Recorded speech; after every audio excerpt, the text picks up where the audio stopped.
We often find ourselves entangled with individuals whose characteristics challenge our peace and well-being.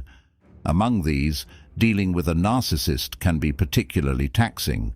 But do you know who has it worse? One who has a narcissist for their life partner. Stoicism, an ancient philosophy that teaches the virtues of wisdom, courage, justice, and temperance, offers profound insights into handling such relationships. Founded on principles that encourage emotional resilience, Stoicism guides us to navigate the complexities of human behavior with grace and composure. This video explores 7 Stoic strategies to manage the turbulence brought on by a narcissistic partner, ensuring your inner tranquility remains unshaken. But first, let's ask ourselves, why Stoicism? In a world brimming with self-help advice and psychological strategies, what makes Stoicism stand out? Is it its resilience, its clarity, or perhaps its profound simplicity in reminding us that while we cannot control the actions of others, we hold the reins to our reactions, our emotions, and our inner peace? The answer, all that and more. So, whether you're tired of the insults that keep coming back unhindered, tired of seeing your efforts never being enough, or simply seeking to understand the Stoic way of life, join me as we unfold these ancient scrolls of wisdom. And remember, in the words of Marcus Aurelius, the best revenge is to be unlike him who performed the injury. Let's prove him right, together. But before we dive into the timeless wisdom of Stoicism, I've got a little challenge for you. Yes, you, sitting there, showcasing your remarkable resilience and commitment just by being here. You're not just any viewer. You're a seeker, a thinker, on a quest for wisdom that's as ancient as it is profound. And that makes you pretty special in my book. So here's the deal. If you've found a spark, a whisper of curiosity, or a roaring fire of interest in the depths of Stoicism through our journey today, then I invite you to join our tribe. How, you ask? By hitting that like button as a symbol of your commitment to change. By subscribing to join a community where wisdom isn't just shared, but lived, to help us create powerful stuff. And don't forget to hit the notification bell, the gentle chime of a Stoic philosopher, reminding you to return to this space of learning and growth. Each like, each subscription, each notification is a step towards a collective awakening. And if you feel that stirring in your heart, that resonance with the words of Marcus Aurelius, Seneca, or Epictetus, share this video. Now, let's make waves together. Understand what you can control. Imagine for a moment you're in a boat in the middle of a storm. The waves are your partner's narcissistic tendencies, seeking admiration, belittling comments designed to make them feel superior. Would you try to command the storm to stop? Of course not. You steer your boat, you adjust your sails. That's your power. Your self-esteem and inner peace are the sails of your boat, and you are at the helm. Why waste energy on the storm? You might ask yourself. It's a question that echoes the wisdom of the Stoics. Your efforts, your thoughts, your responses, these are the tools in your toolkit. The storm, it's just the weather. You don't control the weather. Consider this. Every time your partner launches a wave your way, you have the choice to let it wash over you or to navigate skillfully. This doesn't mean ignoring the wave, but recognizing that the power to stay afloat lies within you. What can I control? This question becomes your compass. Use affirmations as your anchor. I control my perception of myself. You remind yourself, a mantra to reinforce your self-worth. It's not about changing the storm, but about strengthening your boat. Your partner's need for admiration, their attempts to make you feel less than. It's their storm, not yours. Epictetus once said, "If someone succeeds in provoking you, realize that your mind is complicit in the provocation. Your mind, your responses, your peace." These are yours to command. When faced with criticism, instead of internalizing it, ask yourself, what truth does this hold for me? What can I learn? Then, let it go. It's not about being indifferent, but about choosing where to invest your energy. It's crucial to remember that your worth is not measured by the weight of admiration you receive from others, but by the steadiness of your own self-regard. Your partner's behavior is a reflection of their battles, not a measure of your value. Practice empathy and understanding. Imagine walking through a dense forest where each tree represents a person's experiences and inner struggles. As you navigate this forest, you come across a tree that's twisted and bent, its bark rugged, leaves scarce. This tree is like your partner, whose actions and demands for attention seem to shadow their true self. Why does the tree grow this way?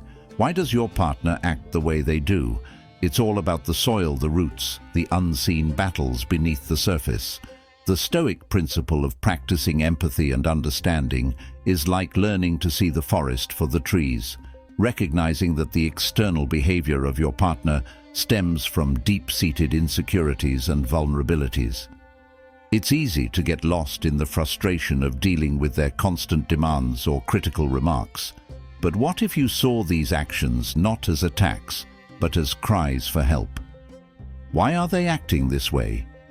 This question isn't a key to excuse their behavior, but a tool to approach the situation with a heart full of compassion rather than a mind full of frustration. It's about peering beneath the surface, understanding that what might come off as arrogance or neediness is often a mask for fear and self-doubt. Empathy is your compass in this dense forest. It guides you to respond, not with irritation, but with a gentle understanding that your partner's behavior is their way of navigating their own inner turmoil. Remember, it's not genuine self-confidence that drives them to seek constant admiration or to belittle others. It's a defense mechanism against their vulnerabilities. Seneca once said, "Wherever there is a human being, there is an opportunity for kindness." This kindness begins with empathy. Imagine how your response changes when you view your partner's actions through the lens of compassion.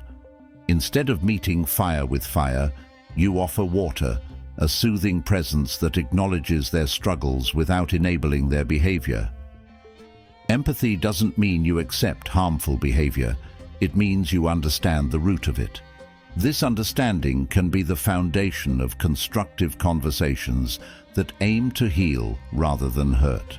It's about saying, "I see you're hurting," without saying, "It's okay to hurt me."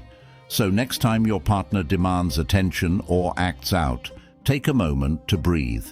Remember the twisted tree in the forest growing from the rocky soil. Your empathy and understanding are the sunlight and rain that can nurture growth and healing for both of you. In practicing empathy, you embody the Stoic ideal of responding to life's challenges with wisdom and compassion. You recognize that everyone, including your partner, is fighting a hard battle, and you choose to be a source of light in their darkness. This is the path of true strength and resilience. Set firm boundaries. Setting boundaries is like drawing a map of a territory you're willing to explore with someone, defining the rivers you won't cross, the mountains you won't climb together, because they lead into storms rather than sanctuary. It's a fundamental Stoic principle, focusing on the fortress of your own well-being while navigating the complex dynamics of a relationship. Imagine your relationship as a shared journey. You come across a bridge, the bridge of emotional manipulation. Your partner is on one side, urging you to cross by using guilt or anger as leverage. Here's where the Stoic wisdom illuminates your path. You plant a sign at the entrance of the bridge that reads, "I'm willing to discuss this when we can both speak respectfully." This sign is not a wall, it's a boundary. It says, "This far, no further," with calm assertiveness. Why set these boundaries? Because in the garden of your life, You decide which seeds you water and which weeds you pull. Allowing emotional manipulation is like watering weeds, letting them overrun your garden. But when you set boundaries, you're choosing to water the seeds of respect, understanding, and mutual growth. How will I know if I'm setting boundaries effectively, you might wonder? It's in the consistency of your actions, the clarity of your communication. It's not enough to draw the map once and then let it gather dust. You must walk your map, live by it, and sometimes remind others of its borders with firmness and respect. Seneca once said, "We are more often frightened than hurt, and we suffer more from imagination than from reality." In the context of setting boundaries, this means that the fear of your partner's reaction to your boundaries is often scarier than the actual outcome. By stating your boundaries clearly and sticking to them, you're choosing reality over fear. You're teaching yourself and your partner that your emotional well-being is not up for negotiation. Sticking to your boundaries, especially if it means stepping away from a conversation temporarily, is like retreating to your fortress of solitude to regroup and regain strength. It's a declaration that while you value the relationship, you value your peace of mind and self-respect too. In setting and enforcing healthy boundaries, you're not building barriers between you and your partner. You're laying down the bricks of mutual respect and understanding. It's about saying, "I respect myself enough to demand respect from others, and I respect you enough to believe you can meet me at this boundary." By clearly defining and communicating your boundaries, you create a space where both you and your partner can grow, respecting each other's gardens without letting the weeds of manipulation take root. Maintain emotional balance. Picture this: a scenario where you're confronted with the gale of a partner's narcissistic rage or the icy chill of the silent treatment. These moments are like squalls that test the integrity of your ship. The natural instinct might be to fight the storm, to shout back at the wind and waves, or to freeze and let the ice encase you. Yet Stoicism teaches us a different path, a path of acceptance and controlled response. Why should I let their storm disturb my peace? This question becomes a mantra. It's not about indifference or passivity. It's about recognizing that the only domain truly under your command is your own ship, your reactions, your emotions, your peace. You can't control the storm, but you can control how tightly you hold the wheel. Maintaining emotional equanimity is akin to practicing the art of tranquility in the midst of chaos.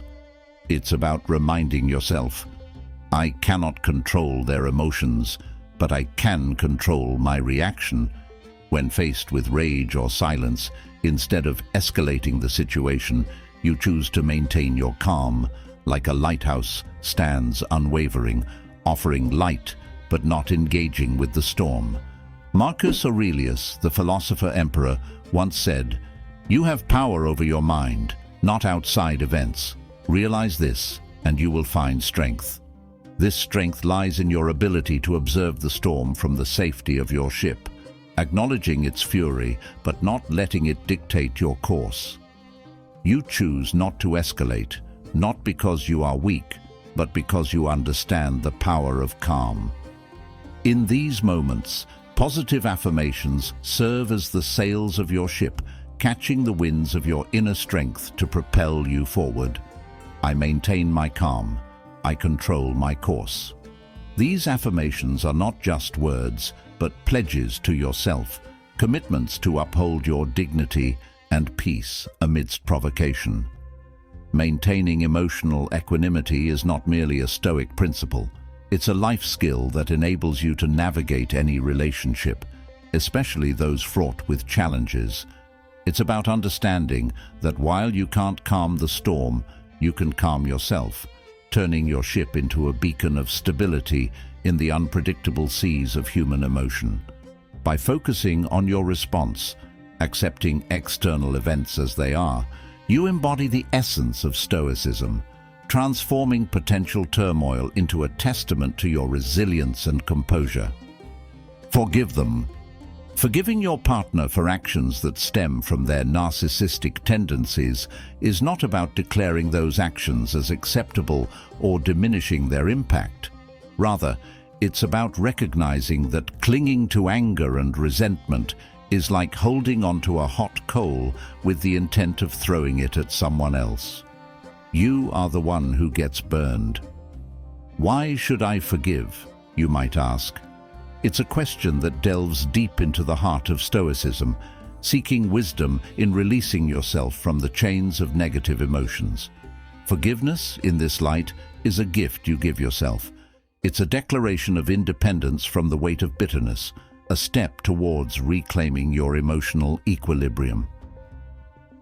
Consider the Stoic wisdom of Marcus Aurelius, who reminded us that the best revenge is to be unlike him who performed the injury. By forgiving, you are not condoning the behavior. You are choosing to rise above it, to not let it dictate the state of your heart or the peace of your mind. Forgiveness is the armor that protects that peace, allowing you to move forward without the heavy burden of resentment slowing you down. Forgiveness is also a practice of emotional intelligence, a recognition that holding on to anger harms you more than it affects the other person. It's an understanding that your inner peace is too precious to be disturbed by the actions of another, especially when those actions come from a place of deep-seated insecurity and pain. This does not mean you forget or allow harmful behavior to continue. Forgiveness can coexist with the setting of firm boundaries. It's about letting go of the emotional hold the behavior has on you, not about removing the consequences or not addressing the behavior itself. In embracing forgiveness, you embody the Stoic virtue of magnanimity.